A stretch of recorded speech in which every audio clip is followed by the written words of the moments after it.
श्री राम। नमस्कार। आज 1 अगस्त 2020 श्रीमद् भगवद गीता विश्लेषण भाग 34।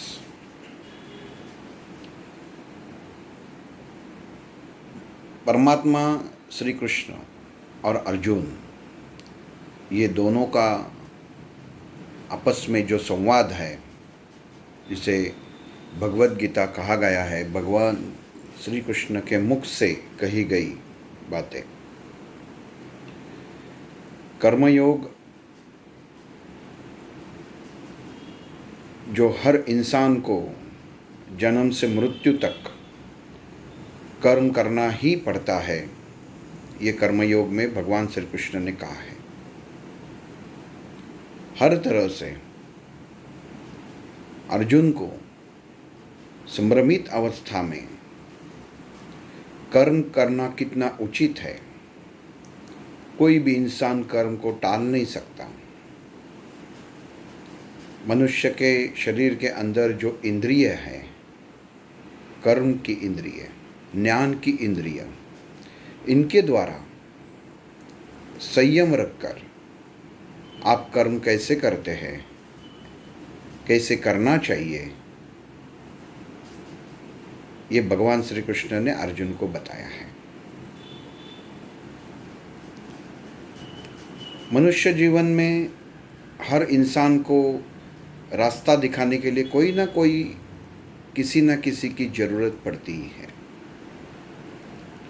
कोई इंसान ये पृथ्वी पर जन्म लेता है, लेकिन संस्कार उसके ऊपर हो ही जाते हैं। माँ बाप संस्कार करते हैं, पाठशाला में उसके शिक्षक संस्कार करते हैं, बाद में गुरु, अगर गुरुकुल में जाता है तो वहाँ के आचार्य जी संस्कार करते हैं। हर तरह से संस्कारित इंसान हो जाता है। ये सब संसार करते करते अपने कर्म से भी जुड़ जाता है।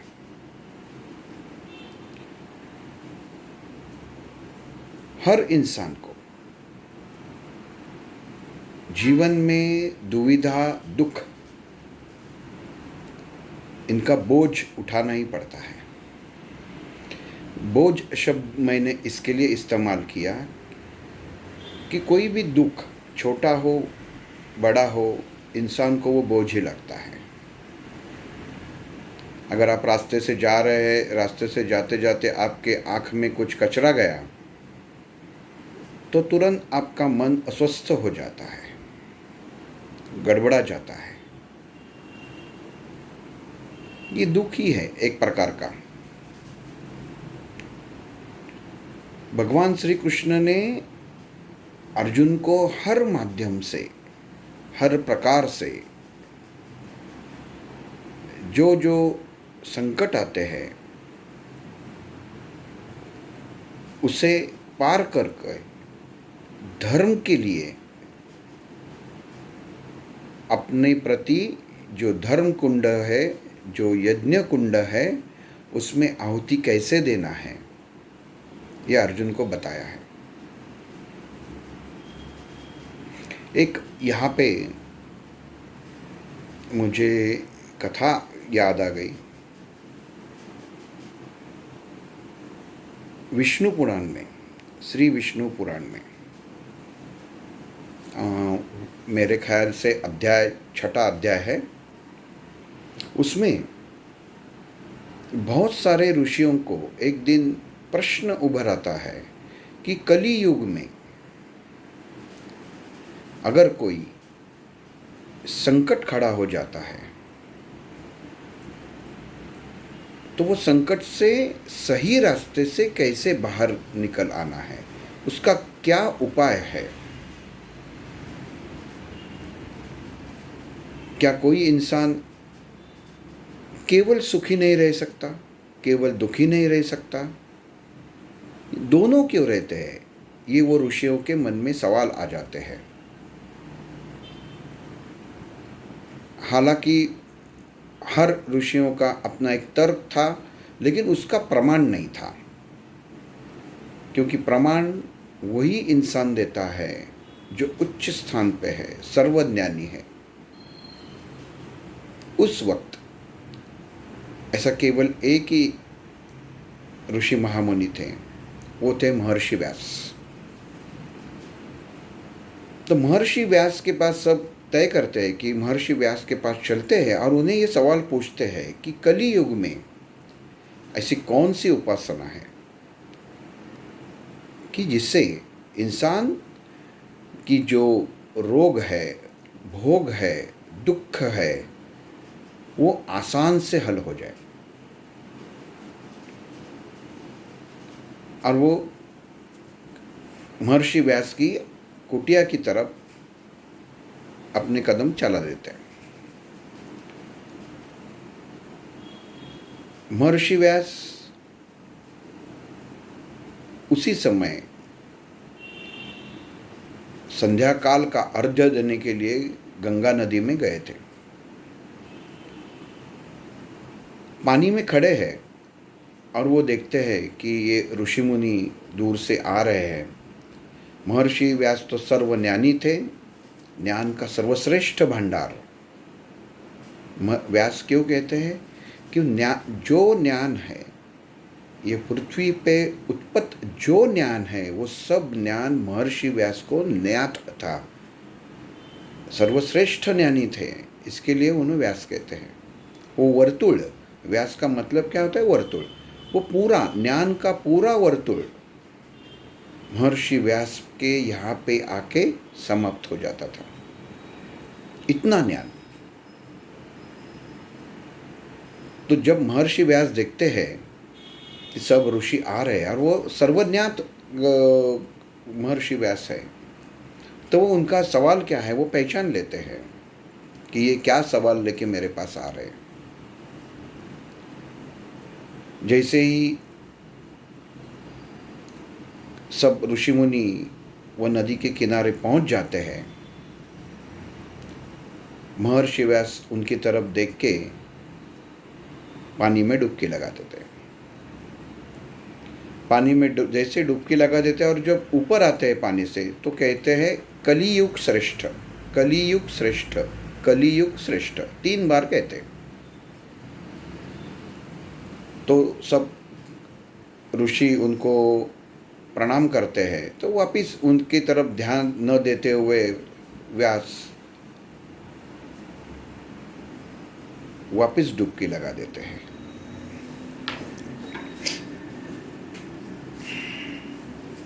और वो डुबकी लगाने के बाद जैसे ही बाहर आ जाते हैं, कहते हैं क्षुद्र श्रेष्ठ, क्षुद्र श्रेष्ठ, क्षुद्र श्रेष्ठ। सब ऋषियों को ज्ञान होकर भी कुछ पता नहीं चलता कि हम लोग पूछने आए महर्षि जी को, लेकिन क्या कह रहे हैं, शायद उनके रोज के पूजा अर्चा का ये कोई एक भाग रहेगा, ये सोच रहे थे। महर्षि व्यास सब ऋषियों की तरफ एक बार देखते हैं और वापिस में पुनः पानी में डुबकी लगाते हैं और कहते हैं, जैसे बाहर आते हैं, कहते स्त्री श्रेष्ठ, स्त्री श्रेष्ठ, स्त्री श्रेष्ठ। कोई सब ऋषियों में संभ्रमित अवस्था पैदा हो जाती है और कहते हैं कि हे महामुनि, आपको हमारा दंडवत है, जो कि हम सब लोग आपके इतने ज्ञानी नहीं हैं। लेकिन हमारा जो प्रश्न है कि ये कली युग में अगर किसी को दिक्कत आती है, तो उसे वो दिक्कत को, वो अड़चन को, ऐसा कौन सा रास्ता है, ऐसा कौन सा उपाय है, ये हमें बताएं। तो महर्षि व्यास कहते हैं कि मैंने पहले क्या कहा, कली युग श्रेष्ठ। ये कली युग इतना श्रेष्ठ है कि पहले जो युग बीत चुके हैं, वो युगों में ईश्वर प्राप्ति करना इतना आसान नहीं था। कोई अगर संकट आपके यहाँ आते हैं तो शाप के द्वारा ही, जो शाप कोई देता है, हम लोगों ने पढ़े हैं, सुने कि कितने शाप एक दूसरे को दिए हुए हैं ये महापुराण पुराण में। तो कली युग में ये ऐसा नहीं होगा। इंसान को अपने कर्म का फल तो जरूर मिलेगा, लेकिन भगवान प्राप्ति भी आसानी से होगी अगर वो पूरे मन से, सच्चे दिल से, आसक्ति से केवल और केवल नाम स्मरण करे, वो प्रभु का नाम ले, तो उसकी दुविधा का हल मिल सकता है। या आप ये कह सकते हैं कि यही ये दुविधा का हल है। आज 2020 हम लोग कहते हैं कि नामस्मरण का महत्व क्या है। अभी सब लोगों को उसका महत्व समझने लगा है, लेकिन ये महर्षि व्यास ने उस जमाने में कहा है, जिसका सबूत ये विष्णु पुराण में दिया हुआ है। उल्लेख है कि भगवान की सच्चे दिल से थोड़ी सेवा करो, आपको फल मिल जाएगा, आपको ज़्यादा कष्ट करने की जरूरत नहीं है। तो सब ऋषियों को एक सवाल मन में वापस पैदा हो जाता है कि आचार्य जी, आपने कलियुग श्रेष्ठ के बाद क्षुद्र श्रेष्ठ कहा, वो क्यों कहा?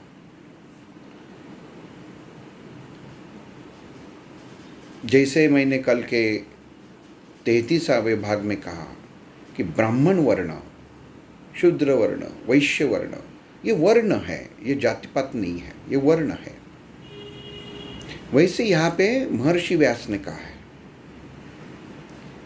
महर्षि व्यास पूरे मुनिजनों को कहते हैं कि ब्राह्मण वर्ण, ब्राह्मण वर्ग एक ऐसा समूह है जिनके पास ज्ञान है, लेकिन वो ज्ञान प्राप्ति के लिए उनको बहुत सारी तपश्चर्या करनी पड़ती है, बहुत सारी अड़चनें आ जाती है। ईश्वर प्राप्ति के लिए कितने तपश्चर्या करने के लिए उनको बाहर रहना पड़ता है, वन में रहना पड़ता है, भूखा रहना पड़ता है, तब जाके पूरा अध्ययन के बाद वो परमात्मा के नजदीक जाते हैं। लेकिन क्षुद्र वर्ण जो है वो केवल यही ब्राह्मणों का दर्शन लेते हैं। कौन से ब्राह्मणों का? जिन्होंने तपश्चर्या की है ईश्वर के प्राप्ति के लिए, तपस्या की है, आसक्ति भगवान की ओर होने के बाद जो कृति उन्होंने की है, इतने सालों साल गुजारे हैं। अगर ऐसे इंसान को, जो आदमी, जो इंसान नमस्कार करता है, समर्पित होता है, उसके कदमों में खुद को रख देता है, और अगर वो इंसान जिसने तपश्चर्या की है, जिसे ब्राह्मण वर्ण कहा है, अगर वो प्रसन्न हो जाता है, तो ये इंसान क्षुद्र वर्ण का कहने के बावजूद भी वो ब्राह्मण वर्ग से श्रेष्ठ है। अब हमारे मन में सवाल आता है कि क्षुद्र वर्ण मीन्स हमारे आज के बाहर की अगर हम लोग परिस्थिति देखते हैं तो हमारे ख्याल कितने गलत रहते हैं कि हम लोग जाति के ऊपर जाते हैं। ये जाति का सवाल ही नहीं है। क्षुद्र यहाँ जिसे कहा गया है कि जिसको ज्ञान नहीं है, वो ज्ञान पा नहीं सकता। आसक्ति है लेकिन वो ज्ञान का उसे कोई अंदाज़ा नहीं है, उसकी पहचान नहीं है, लेकिन मन में आसक्ति है। ऐसा आदमी क्या करता है कि जो तपश्चर्या करता है, तप करता है, उसे खुद को समर्पित करता है। मीन ज्ञान नहीं है लेकिन समर्पित भावना पूरी है, इसके लिए वो सर्वश्रेष्ठ हो गया। महर्षि व्यास कहते हैं क्षुद्र श्रेष्ठ। क्षुद्र जिसका ज्ञान नहीं है, वो शब्द उसके लिए इस्तेमाल किया है, जात के लिए इस्तेमाल किया नहीं है। उसके बाद ब्राह्मण श्रेष्ठ हो गया। कलियुग कलियुग है, उन्होंने कहा कि कलियुग में श्रेष्ठत्व है वो नामस्मरण का है। जो शूद्र श्रेष्ठ का है उसमें अंदर ये ब्राह्मण वर्ण, जो ज्ञानी वर्ण, जात नहीं, मैं वापस कह रहा हूँ, और दो उससे जो समर्पित होता है वो क्षुद्र वर्ण। तो आचार्य जी सब मुनिवर कहते हैं, लेकिन हे महर्षि, आपने बाद में ये भी कहा कि स्त्री श्रेष्ठ, तो कलयुग में ऐसा क्या है कि स्त्री श्रेष्ठ उसके बाद में आ जाती है? तो महर्षि व्यास ने उस समय, उस जमाने में ये लिखा था कि कली युग में सर्व काम, सब चीज़ें स्त्री के अनुसार होगी, स्त्री का महत्वपूर्ण योगदान रहेगा। अगर कोई स्त्री मर्यादा का उल्लंघन करती है तो घर का शमशान बनने में देर नहीं लगेगी, और अगर कोई घर शमशान की ओर जा रहा है, शमशान जैसी हालात हो रही है, तो केवल और केवल घर की मुख्य स्त्री ही उसे संभाल के वापस स्वर्ग जैसा बना सकती है। लेकिन अगर वही स्त्री व्यभिचार करने लगे तो ये दुनिया वो व्यभिचार में, वो हवस में समाप्त हो जाएगी। इसके लिए स्त्री श्रेष्ठ महर्षि व्यास जी ने कहा है। हम लोग आजकल देख रहे हैं ये व्यभिचार कितना बड़ा है, क्या क्या चल रहा है बाहर। बातें उस समय कही गई है, ये कर्मयोग से जुड़ी हुई सब बातें हैं। भगवान श्री कृष्ण उसके साक्षी है, भगवान परमात्मा ये युद्ध भूमि में अर्जुन को सब जो कर्मयोग बता रहे हैं उससे जुड़ी हुई ये चीजें हैं। इंसान केवल सुख प्राप्ति के लिए देखता है, कहाँ सुख मुझे प्राप्त होगा, मैं कैसे सुखी रह जाऊंगा, मुझे दुख नहीं चाहिए। वास्तविक ये मनुष्य स्वभाव है, कोई भी कहेगा कि मुझे दुख नहीं चाहिए, मुझे सुख ही चाहिए। लेकिन महाभारत में कुंती ने जब भगवान श्री कृष्ण ने जब पूछा कि सब मांगो, क्या क्या चाहिए आपको, तो भगवान श्री कृष्ण के पास कुंती ने मांगा, मुझे दुख दो, मुझे दुख इसके लिए दो क्योंकि हर पल मैं तुम्हें याद रखूं। अब कुंती श्री कृष्ण को भूलने वाली थी क्या? नहीं, लेकिन उसका स्वभाव था। महर्षि दुर्वास ने जब उनको वरदान दिया, फिर भी उन्होंने उसके ऊपर संशय मन का एक निर्माण हुआ, और जो वर उनको प्राप्त हुआ था उसका इस्तेमाल करके देखा कि सचमुच ये दिया है या नहीं दिया है। तब कर्ण का जन्म हुआ था। वो कथा अलग है, मैं बता चुका हूं।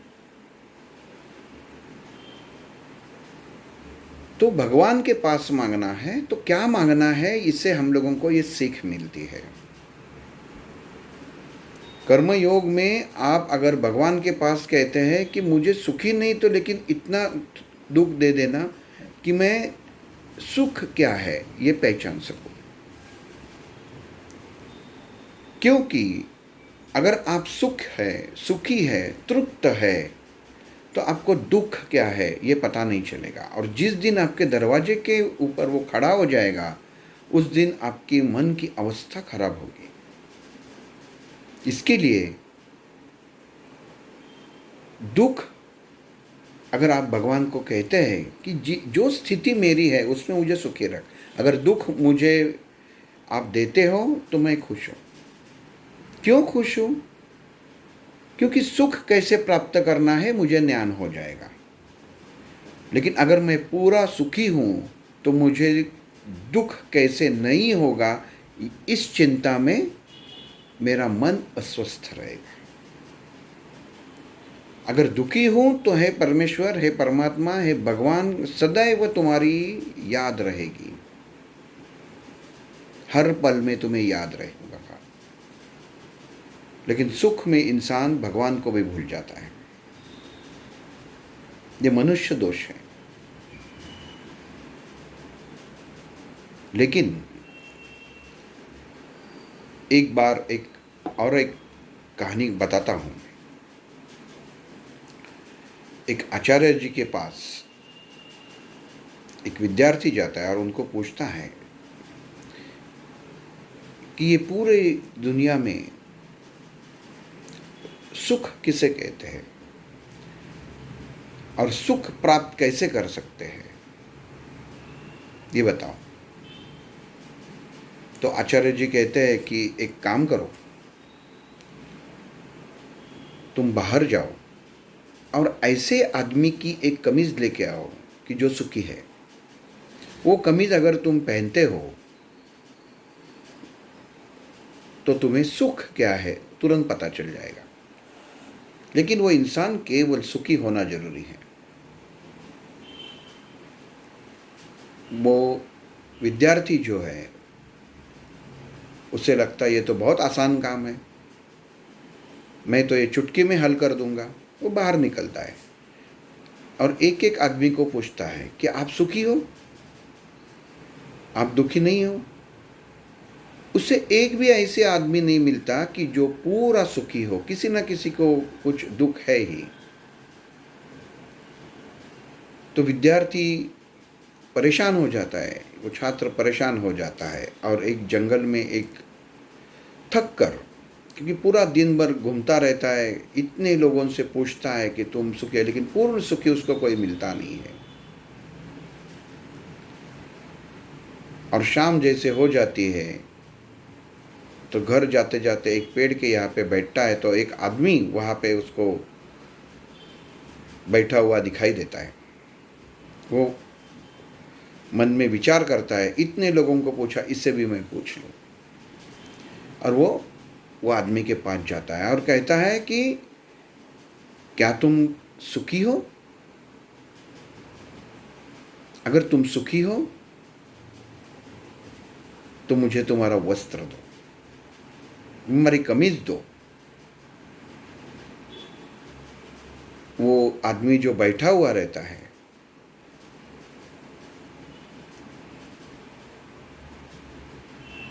वो जैसे ही खड़ा हो जाता है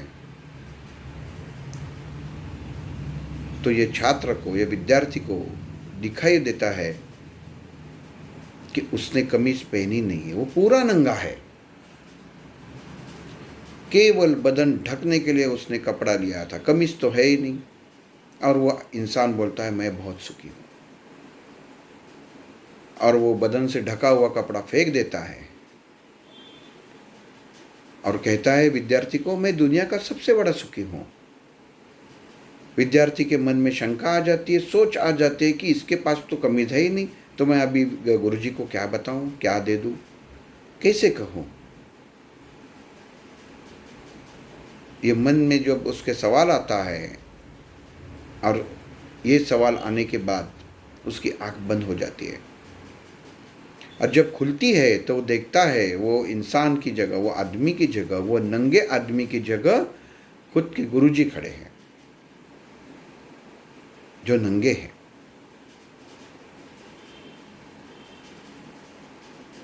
और वो गुरुजी शिष्य को कह रहे हैं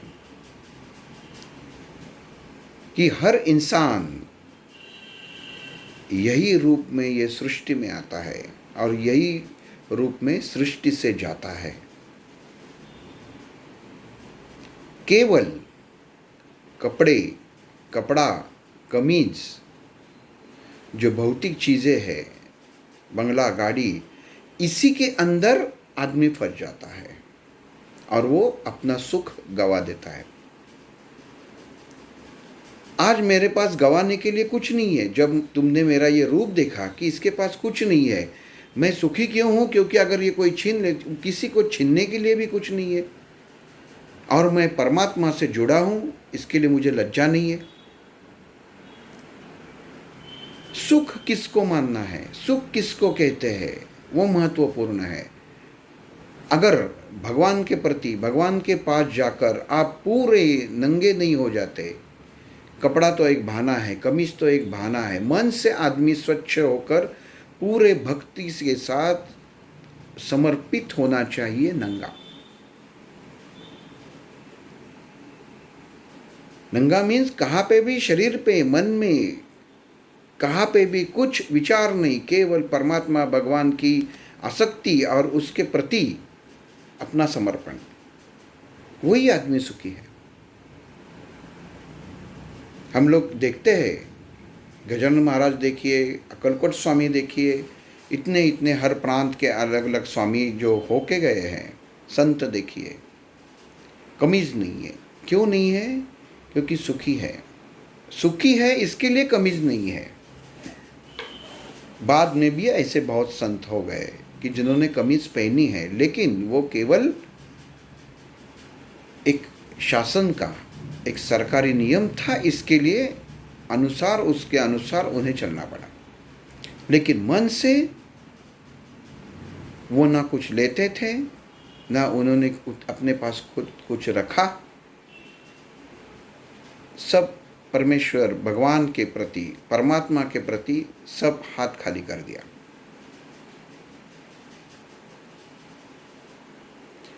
तो कर्मयोग में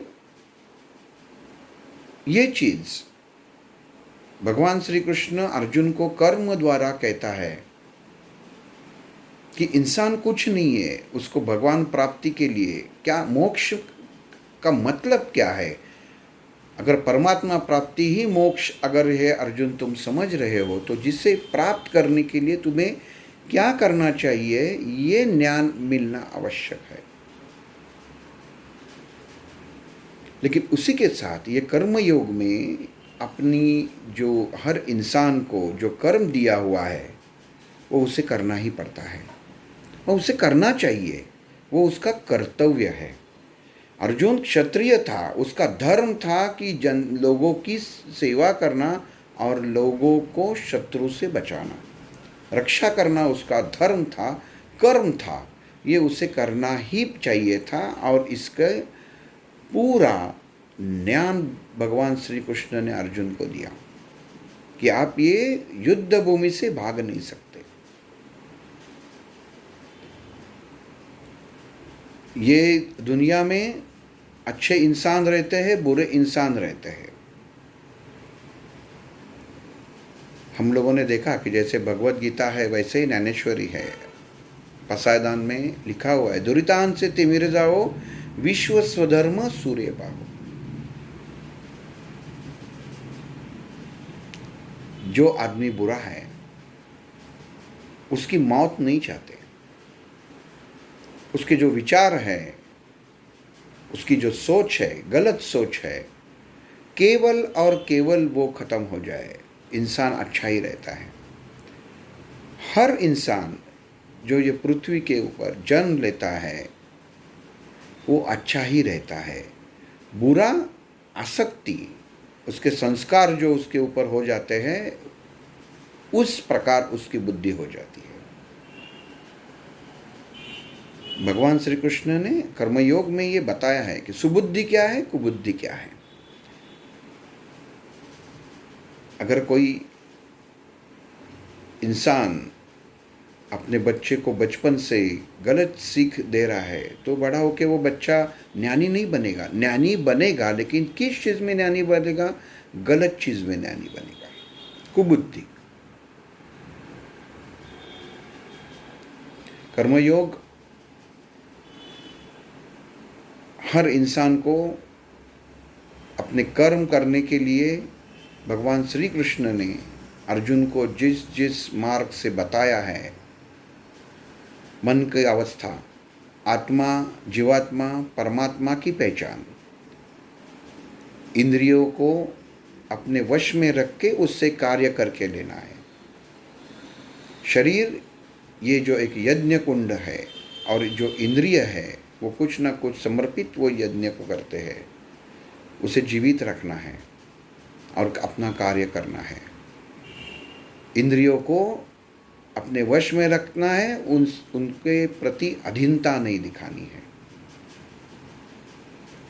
मन की अवस्था, मन की अस्वस्थता इसकी वजह से पैदा हो जाती है। ये कर्म योग में भगवान श्री कृष्ण ने अर्जुन को कहा है, हर इंसान को, भला वो सांसारिक हो असंसारिक हो, कर्म करना ही पड़ता है। इंसान शांत एक जगह पे बैठा है, इसका मतलब ये नहीं कि वो कर्म नहीं कर रहा है, वो सांस ले रहा है, कर्म ही है।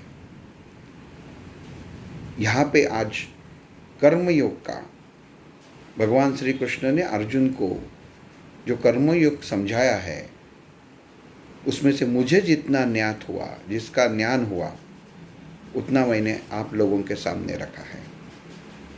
कल से ध्यान योग, अगला योग है ध्यान योग, वो चालू हो जाएगा। श्री राम।